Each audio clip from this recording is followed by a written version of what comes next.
सूरज की किरणों में अमृत का वो प्रकाश, हर नई सुबह के साथ यीशु राजा है अब। अंधकार से जो लड़ती उसकी वाणी है आप, उसकी वाणी है आप, उसकी वाणी है आप। अमृत वाणी, अमृत वाणी, अमृत वाणी, अमृत वाणी, अमृत वाणी। पहला पाठ नबी ईसायास का ग्रंथ, अध्याय 52, पद संख्या 13, अध्याय 53, पद संख्या 12 तक। देखो, मेरे सेवक का नाम फैल जाएगा, वह महिमान्वित किया जाएगा और अत्यंत महान होगा। उसकी आकृति इतनी विरूपित की गई थी कि वह मनुष्य नहीं जान पड़ता था। लोग देखकर दंग रह गए थे। उसी की ओर बहुत से राष्ट्र आश्चर्यचकित होकर देखेंगे और उसी के सामने राजा मौन रहेंगे, क्योंकि उनके सामने एक अपूर्व दृश्य आ जाएगा और जो बात कभी सुनने में नहीं आई वे उसे अपनी आंखों से देखेंगे। कौन हमारे संदेश पर विश्वास करेगा? प्रभु का सामर्थ्य किस पर प्रकट हुआ है? वह हमारे सामने एक छोटे से पौधे की तरह, सूखी भूमि की जड़ की तरह बढ़ गया। हमने उसे देखा था, उसमें ना तो सुंदरता थी, ना तेज और ना कोई आकर्षण ही था। वह मनुष्य द्वारा निंदित और तिरस्कृत था, शोक का मारा और अत्यंत दुखी था। लोग जिन्हें देखकर मुंह फेर लेते हैं, उन्हीं की तरह वह तिरस्कृत और तुच्छ समझा जाता था। परंतु वह हमारे ही रोगों को अपने ऊपर लेता था और हमारे ही दुखों से लदा हुआ था, और हम उसे दंडित, ईश्वर का मारा हुआ और तिरस्कृत समझते थे। हमारे पापों के कारण वह छेदित किया गया, हमारे कुकर्मों के कारण वह कुचल दिया गया है। जो दंड वह भोगता था, उसके द्वारा हमें शांति मिली है, और उसके घावों द्वारा हम भले चंगे हो गए हैं। हम सब अपना अपना रास्ता लेकर भेड़ों की तरह भटक रहे हैं। उसी पर प्रभु ने हम सबों के पापों का भार डाल दिया। वह अपने पर किया हुआ अत्याचार धैर्य से सहता गया और चुप रहा। वध के लिए ले जाए जाने वाले मेमने की तरह और ऊन कतरने वाले के सामने चुप रहने वाली भेड़ की तरह उसने अपना मुंह नहीं खोला। वे उसे बंदी गृह और अदालत को ले गए, कोई भी उसकी परवाह नहीं करता था। वह जीवितों के बीच में से उठा लिया गया है और हमारे पापों के कारण वह मार डाला गया है। यद्यपि उसने कोई अन्याय नहीं किया था और उसके मुंह से कभी छल कपट की बात नहीं निकली थी, किंतु उसकी कब्र विधर्मियों के बीच बनाई गई है और वह पापियों के साथ दफनाया गया है। प्रभु ने चाहा कि वह दुख से रौंदा जाए। उसने प्रायश्चित के रूप में अपना जीवन अर्पित किया, इसलिए उसका वंश बहुत दिनों तक बना रहेगा और उसके द्वारा प्रभु की इच्छा पूरी होगी। वह अपने दुख भोग का परिणाम देखकर संतुष्ट होगा। उसने दुख सहकर जिन लोगों का अधर्म अपने ऊपर ले लिया था, वह उन्हें उनके पापों से मुक्त करेगा।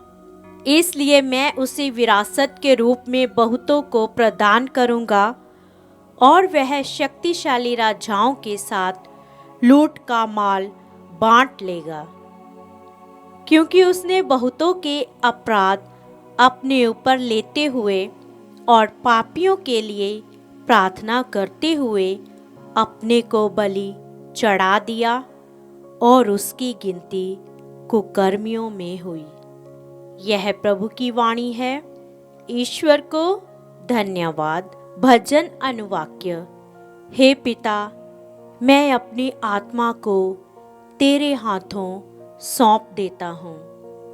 हे पिता, मैं अपनी आत्मा को तेरे हाथों सौंप देता हूँ। हे प्रभु, मैं तेरी शरण में आया हूँ। मुझे कभी निराश ना होने दे। तू सत्य प्रतिज्ञ है, मेरा उद्धार कर। मैं अपनी आत्मा को तेरे हाथों सौंप देता हूँ। हे प्रभु, तू ही मेरा उद्धार करेगा। अनुवाक्य। हे पिता, मैं अपनी आत्मा को तेरे हाथों सौंप देता हूँ। मेरे विरोधी मेरा उपहास करते हैं, मेरे पड़ोसी मुझसे घृणा करते हैं, मेरे परिचित मुझसे डर जाते हैं। जो मुझे रास्ते में देखते हैं वे भाग जाते हैं। मैं मुर्दे की तरह भुला दिया गया हूँ, टूटे घड़े की तरह फेंक दिया गया हूँ। अनुवाक्य। हे पिता, मैं अपनी आत्मा को तेरे हाथों सौंप देता हूँ। हे प्रभु, तुझ पर ही मेरा भरोसा है। मैंने कहा, तू ही मेरा ईश्वर है। तेरे ही हाथों मेरा भाग्य है। शत्रुओं और अत्याचारियों से मुझे बचा। अनुवाक्य। हे पिता, मैं अपनी आत्मा को तेरे हाथों सौंप देता हूँ। अपने सेवक पर दया दृष्टि कर। तू दया सागर है, मुझे बचाने की कृपा कर। जो प्रभु पर भरोसा रखते हैं वे सब के सब साहसपूर्वक ढारस रखें। अनुवाक्य। हे पिता, मैं अपनी आत्मा को तेरे हाथों सौंप देता हूँ। दूसरा पाठ।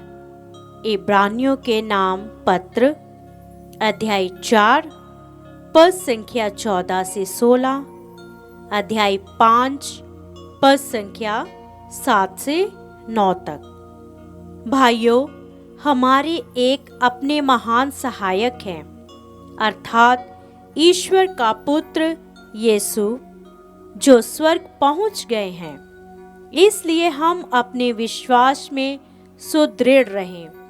हमारे महायाजक हमारी दुर्बलताओं में हमसे सहानुभूति रख सकते हैं, क्योंकि पाप को छोड़कर सभी बातों में हमारी ही तरह उनकी परीक्षा ली गई है।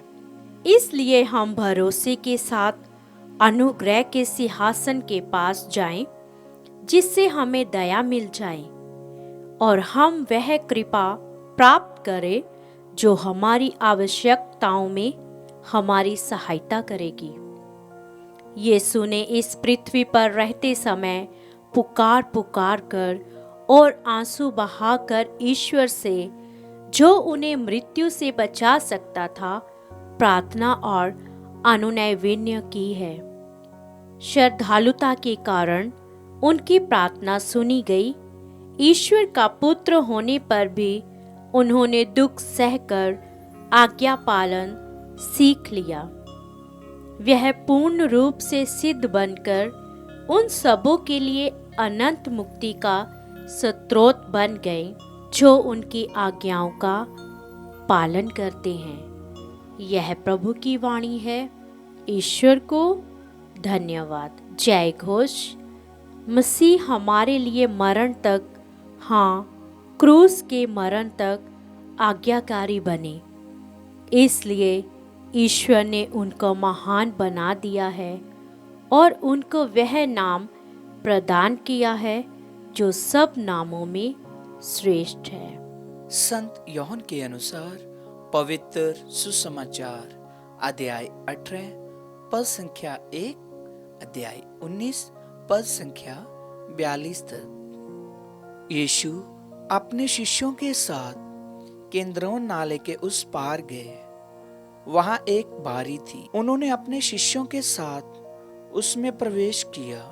उनके विश्वासघाती यूदस को भी वह जगह मालूम थी, क्योंकि यीशु अक्सर अपने शिष्यों के साथ वहां गए थे।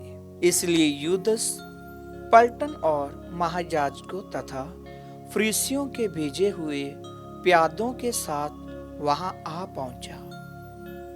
वे लोग लालटेनें, मशालें और हथियार लिए थे। यीशु ये जानकर कि मुझ पर क्या क्या बीतेगी, आगे बढ़े और उनसे बोले, किसे ढूंढते हो?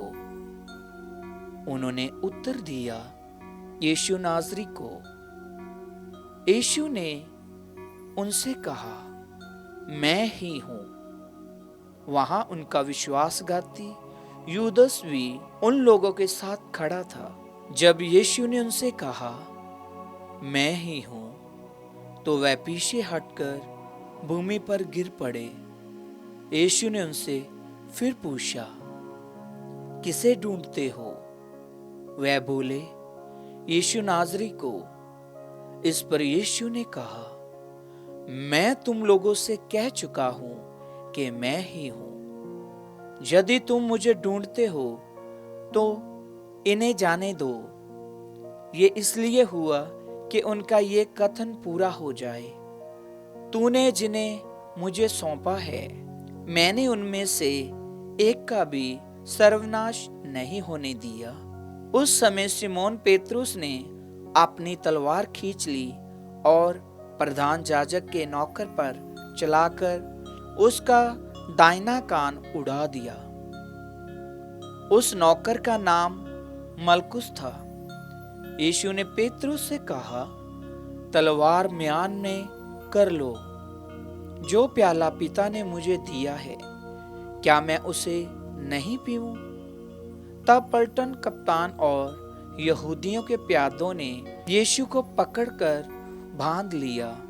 वह उन्हें पहले अनास के यहाँ ले गए, क्योंकि वह उस वर्ष के प्रधान याजक कैफस का ससुर था।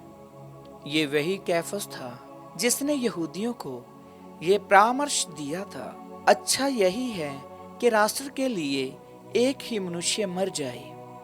सिमोन पेतरुस और एक दूसरा शिष्य यीशु के पीछे पीछे चले। ये शिष्य प्रधान याजक का परिचित था और यीशु के साथ प्रधान याजक के प्रांगण में चला गया, किंतु पेतरुस फाटक के पास बाहर खड़ा रहा। इसलिए वह दूसरा शिष्य जो प्रधान याजक का परिचित था फिर बाहर गया और द्वारपाली से कहकर पेतरुस को भीतर ले आया। द्वारपाली ने पेतरुस से कहा, कहीं तुम भी तो उस मनुष्य के शिष्य नहीं हो? उसने उत्तर दिया, नहीं हूं। जाड़े के कारण नौकर और प्यादे आग सुलगा कर ताप रहे थे।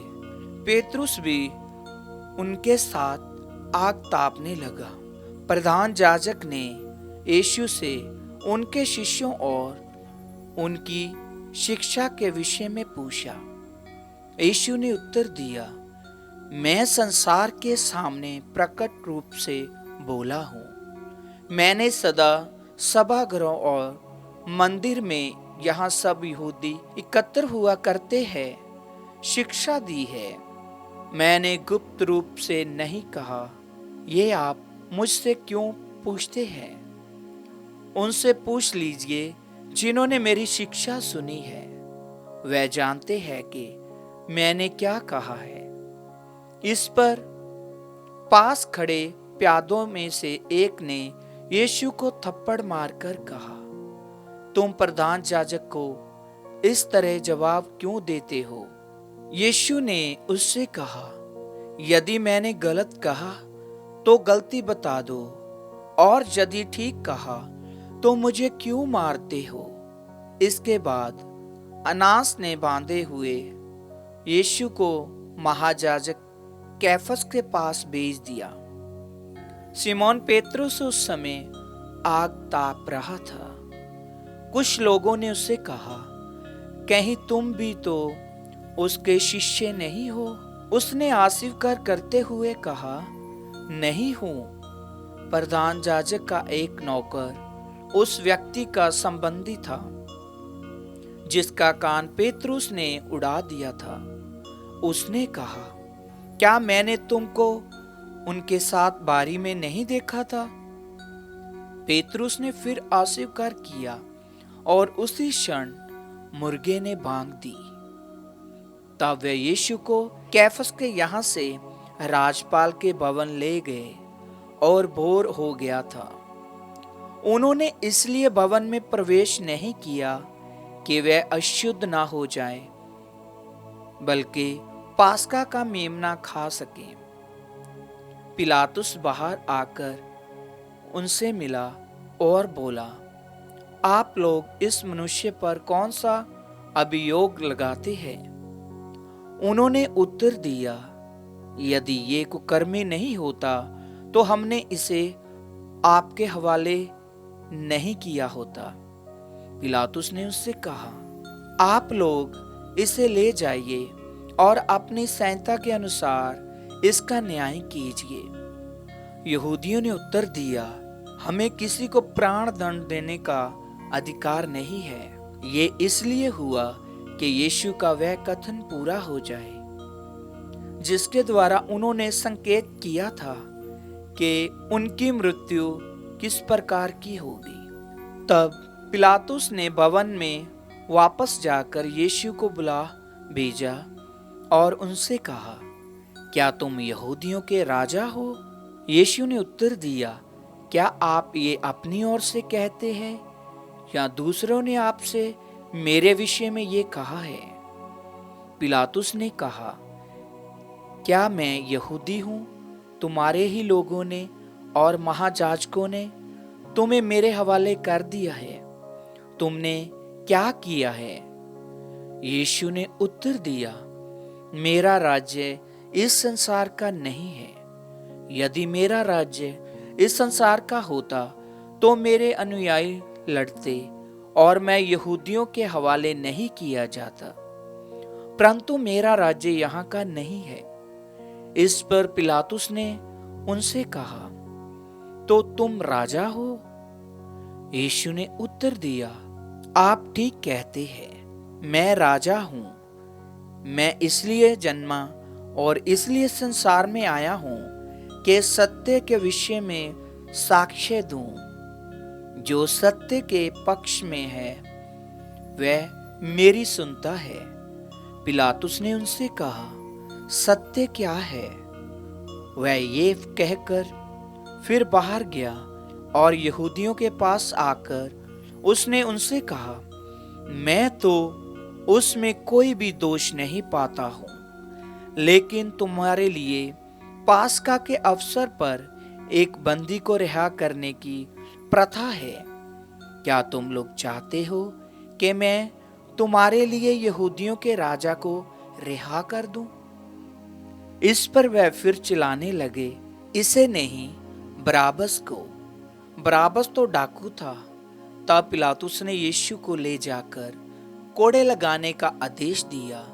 सैनिकों ने कांटों का मुकुट गूंथ कर उनके सिर पर रख दिया और उन्हें बैंगनी कपड़ा पहनाया। फिर वह उनके पास आकर कहने लगे, यहूदियों के राजा प्रणाम, और वह उन्हें थप्पड़ मारते जाते थे। पिलातुस ने फिर बाहर जाकर लोगों से कहा, देखो, मैं उसे तुम लोगों के सामने बाहर ले आता हूं, जिससे तुम ये जान लो कि मैं उसमें कोई भी दोष नहीं पाता हूं। तब यीशु कांटों का मुकुट और बैंगनी कपड़ा पहने बाहर आए। पिलातुस ने लोगों से कहा, यही है वह मनुष्य। महायाजक और प्यादे उन्हें देखते ही चिल्ला उठे, इसे क्रूस दीजिए, इसे क्रूस दीजिए। पिलातुस ने उनसे कहा, तुम ही इसे ले जाओ और क्रूस पर चढ़ाओ, मैं तो इसमें कोई भी दोष नहीं पाता। यहूदियों ने उत्तर दिया, हमारी एक संहिता है और उस संहिता के अनुसार ये प्राणदंड के योग्य है, क्योंकि इसने ईश्वर का पुत्र होने का दावा किया है। पिलातुस ये सुनकर और भी डर गया। उसने फिर भवन के अंदर जाकर यीशु से पूछा, तुम कहाँ के हो? किंतु यीशु ने उसे कोई उत्तर नहीं दिया। इस पर पिलातुस ने उनसे कहा, तुम मुझसे क्यों नहीं बोलते? क्या तुम ये नहीं जानते कि मुझे तुमको रिहा कर देने का भी अधिकार है और तुमको क्रूस पर चढ़वाने का भी? यीशु ने उत्तर दिया, यदि आपको ऊपर से अधिकार ना दिया गया होता तो आपका मुझ पर कोई अधिकार नहीं होता। इसलिए जिसने मुझे आपके हवाले कर दिया है वह अधिक दोषी है। उस समय से पिलातुस यीशु को मुक्त करने का उपाय ढूंढने लगा, परंतु यहूदी चिल्लाकर कहने लगे, यदि आप इसे रिहा करते हैं तो आप कैसर के हितैषी नहीं है। जो अपने को राजा कहता है वह कैसर का विरोध करता है। यह सुनकर पिलातुस ने यीशु को बाहर ले जाने का आदेश दिया। वह अपने सिंहासन पर, उस जगह को लिथुस रोतस और इब्रानी में गबथा कहलाती है, बैठ गया। पास्का की तैयारी का दिन था, लगभग दोपहर का समय था। पिलातुस ने यहूदियों से कहा, यही है तुम्हारा राजा? इस पर वह चिल्ला उठे, ले जाइए, ले जाइए, इसे क्रूस दीजिए। पिलातुस ने उनसे कहा, क्या मैं तुम्हारे राजा को क्रूस पर चढ़वा दूं? महायाजकों ने उत्तर दिया, कैसर के सिवा हमारा कोई राजा नहीं। तब पिलातुस ने यीशु को क्रूस पर चढ़ाने के लिए उनके हवाले कर दिया। वह यीशु को ले गए और वे अपना क्रूस ढोते हुए खोपड़ी की जगह नामक स्थान गए। इब्रानी में उसका नाम गोलगोथा है। वहां उन्होंने यीशु को और उनके साथ और 2 व्यक्तियों को क्रूस पर चढ़ाया, एक को इस और दूसरे को उस और बीच में यीशु को। पिलातुस ने एक दोष पत्र भी लिखवाकर क्रूस पर लगवा दिया। वह इस प्रकार था, यीशु नाज़री यहूदियों का राजा। बहुत से यहूदियों ने ये दोष पत्र पढ़ा, क्योंकि वह स्थान यहाँ यीशु क्रूस पर चढ़ाए गए थे शहर के पास ही था, और दोष पत्र इब्रानी, लतीनी और यूनानी भाषा में लिखा हुआ था। इसलिए यहूदियों के महायाजकों ने पिलातुस से कहा, आप ना लिखिए यहूदियों का राजा, बल्कि इसने कहा कि मैं यहूदियों का राजा हूं। पिलातुस ने उत्तर दिया, मैंने जो लिख दिया सो लिख दिया। यीशु को क्रूस पर चढ़ाने के बाद सैनिकों ने उनके कपड़े ले लिए और कुर्ते के सिवा उन कपड़ों के 4 भाग कर दिए, हर सैनिक के लिए 1 भाग। उस कुर्ते में सीवन नहीं था, वह ऊपर से नीचे तक पूरा का पूरा बना हुआ था। उन्होंने आपस में कहा, हम इसे नहीं फाड़ें, चिट्ठी डालकर देख लें कि ये किसे मिलता है।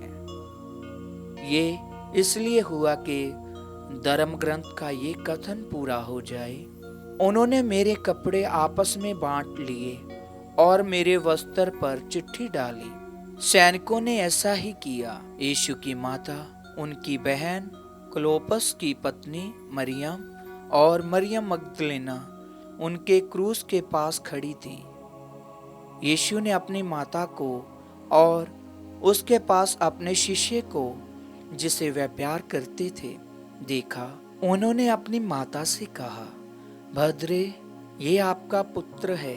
इसके बाद उन्होंने शिष्य से कहा, ये तुम्हारी माता है। उस समय से उस शिष्य ने उसे अपने यहाँ आश्चर्य दिया। तब यीशु ने ये जानकर कि अब सब कुछ पूरा हो चुका है, धर्म ग्रंथ का ये लेख पूरा करने के उद्देश्य से कहा, मैं प्यासा हूं। वहां खट्टी अंगूरी से भरा एक पात्र रखा था। लोगों ने उसमें से एक पंसोक्ता डुबाया और उसे जूफे की डंडी पर रखकर यीशु के मुंह से लगा दिया। यीशु ने खट्टी अंगूरी चख कर कहा, सब पूरा हो चुका है, और सिर झुकाकर प्राण त्याग दिए। वह तैयारी का दिन था। यहूदी ये नहीं चाहते थे कि शव विश्राम के दिन क्रूस पर रह जाए, क्योंकि उस विश्राम के दिन बड़ा त्योहार पड़ता था। उन्होंने पिलातुस से निवेदन किया कि उनकी टांगें तोड़ दी जाए और शव हटा दिए जाए। इसलिए सैनिकों ने आकर यीशु के साथ क्रूस पर चढ़ाए हुए पहले व्यक्ति की टांगें तोड़ दी, फिर दूसरे की भी। जब उन्होंने यीशु के पास आकर देखा कि वे मर चुके हैं, तो उन्होंने उनकी टांगें नहीं तोड़ी, लेकिन एक सैनिक ने उनकी बगल में भाला मारा और उसमें से तुरंत रक्त और जल बह निकला। जिसने ये देखा वह इसका साक्ष्य देता है, और उसका साक्ष्य सच्चा है। वह जानता है कि मैं सच बोलता हूं, जिससे आप लोग भी विश्वास करें। ये इसलिए हुआ कि धर्म ग्रंथ का ये कथन पूरा हो जाए, उसकी एक भी हड्डी नहीं तोड़ी जाएगी।